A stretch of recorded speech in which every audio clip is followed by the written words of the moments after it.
алдыңғы Азиядағы кемерліктер мен скифтер. Біз бұны біліп алу үшін кемерліктер дегеніміз кімдер? Соны анықтап алайықшы.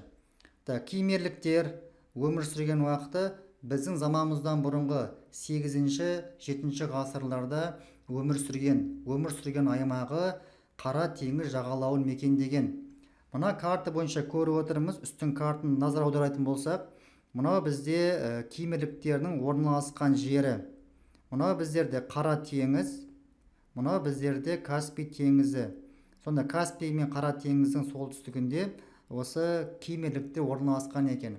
Кейін көрші тайпалардың шабуылына байланысты олар Қара теңіздің оңтүстігіне қарай жылжуға тиіс болды, және Каспий теңіздің оңтүстік батысына қарай жылжуға тиіс болды. Келесі біздерде скиф тайпалары, скифтер өмір сүрген уақыты біздің заманымыздан бұрынғы 8 ғасыр және біздің заманымыздың 4 ғасырында өмір сүрген. Олар да Қара теңіздің маңын мекендеген. Алғашқы кезде мынау біздерде Қара теңіз, мынау біздерде Каспий теңізі, мына қоңырмен бізде берілген бұл скифтердің алғашқы кездегі жер аумақтары, ал одан қызылмен бізде берілген бұл скифтердің көрші елдерге шабуыл жасау барысындағы жаулап алған жерлері болды. Сөйтіп, мына Қара теңіз маңында кемерліктер мен скифтер көршілес тайпаларға шабуыл жасау арқылы тарихқа өзіндік үлестерін қосты. Алдыңғы Азия дегеніміз қандай аймақ? Бұл қазіргі Кіші Азия, Шығыс жерорта теңізі, Сирия, Арабия, Месопотамия, бұл қазіргі Ирак республикасының жері, және оңтүстік Кавказ. Осы аймақтарға скифтер біздің заманымыздан бұрынғы 8-7 ғасырларда алдыңғы Азияға басып кірді. Біздің заманымыздан бұрынғы 7 ғасырда скифтер Дербент қақпасынан өтіп, оңтүстік Кавказға басып кіреді. Бұл жерде Әзірбайжан жері арқылы өтіп, осы жерде өздерінің мемлекетін құрады. Біздің заманымыздан бұрынғы 670 жылы ассириялықтар мен скифтер шайқасты. Осы шайқаста скифтің патшасы Ишбаккай қайтыс болады. Сол кезде Ассирия патшасы өзінің қызын скиф патшасының ұлына беріп, құдандалық байланыс орнайды. Бұнымен тоқтамай, скифтер Мидияға шабуыл жасап, оны салық төлеуге мәжбүр етті. Нәтижесінде Кимер скиф шабуылдары Ассирияның ыдырауына, Мидия мен Парсы мемлекетінің құрылуына жол ашты. Көріп отырмыз, Кимер скиф шабуылдары жаңа мемлекеттердің пайда болуына, бұрыннан бар мемлекеттердің ыдырауына алып келді. Сақтарды барлығымызды білеміз. Енді біз ахемениттер дегеніміз кімдер? Осыны анықтап алайықшы. Бұл ахемениттер бұл рудың аты. Бұның негізін қалаған Парсының билеушісі Кир, яғни Парсы тайпалық одағының ішіндегі Ахемен руынан шығып, Кир үлкен Парсы империясының негізін қалауға өз үлесін қосты. Сақтар мен парсылар арасындағы соғыс біздің заманымыздан бұрынғы 6 ғасырда болды. Ұлы Кир біздің заманымыздан бұрынғы 6 ғасырда орталық Азияға жорық жасады. Мидияны өзіне қаратты, Вавилонды басып алып, Парсы империясының провинциясына қосып алды. Біздің заманымыздан бұрынғы 530 жылы ұлы Кир шығысқа массагеттерге жорыққа шықты.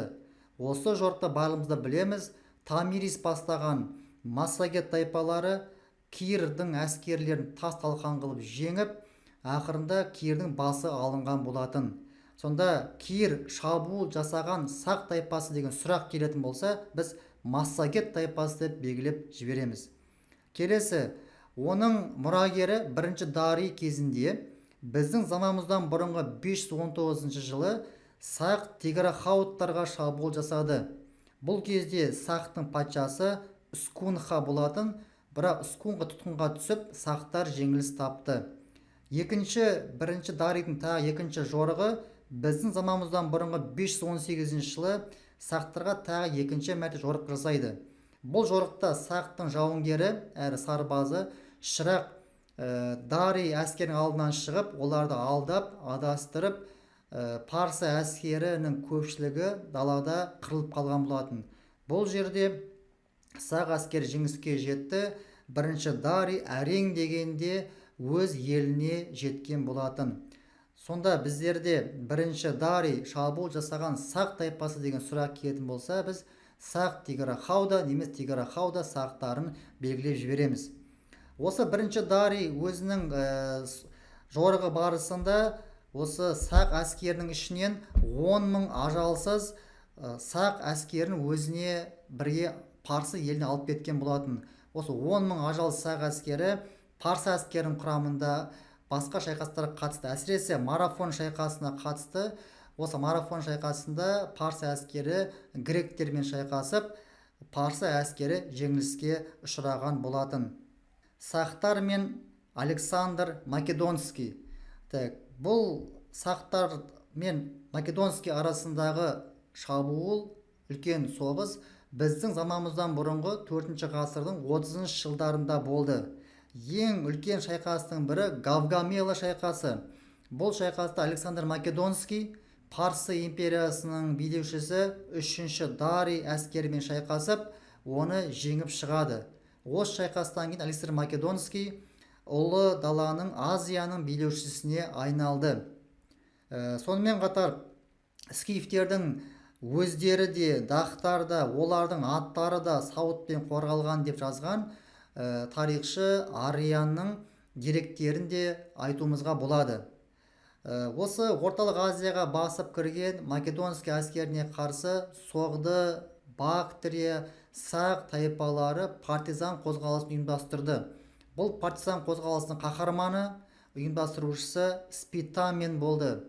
Бұл бір деректе соғды қолбасшысы, бір деректе сақ қолбасшысы ретінде айтылады. 4 жылға созылған партизан соғысы осы Македонский әскерін әбден қалжыратты. Нәтижесінде сақтар өздерінің тәуелсіздігін сақтап қалды.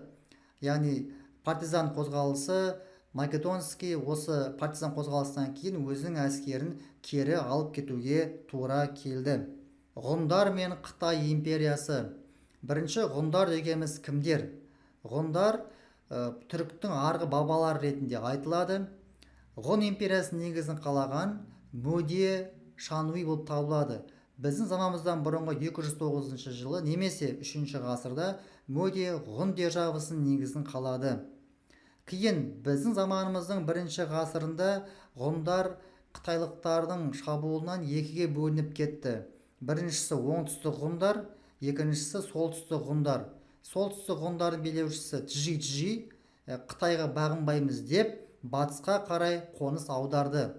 Ал оңтүстік ғұндар Хухание басшылығымен Қытайға бағынды. Кейін Қазақстан жері арқылы өтіп, 5 ғасырда Аттила бастаған ғұндар Шығыс Европада Батыс ғұн империясының негізін қалады. Осы ғұн империясының ең басты қарсыластары ол сол кезде Қытай империясы болды, сонымен қатар юэджилер болған болатын. Қытай мемлекетімен соғыс 3 ғасырға созылды. Алғашқы шайқас біздің заманымыздан бұрынғы 200 жылы император Гаоди ғұндарға тұтқынға түсіп қалды. Нәтижесінде қытайлықтар ғұндарға алым-салық төлеуге келісті. Содан кейін барып босатты. Соңына қарай біздің заманымыздан бұрынғы 133-127 жылдары император Уди бастаған қытайлықтар шабуыл жасайды. Осы кезден бастап ғұндар әлсірей бастайды. Екінші үлкен қарсылас жауы юэджилер, оны тоқарлар деп те атайды.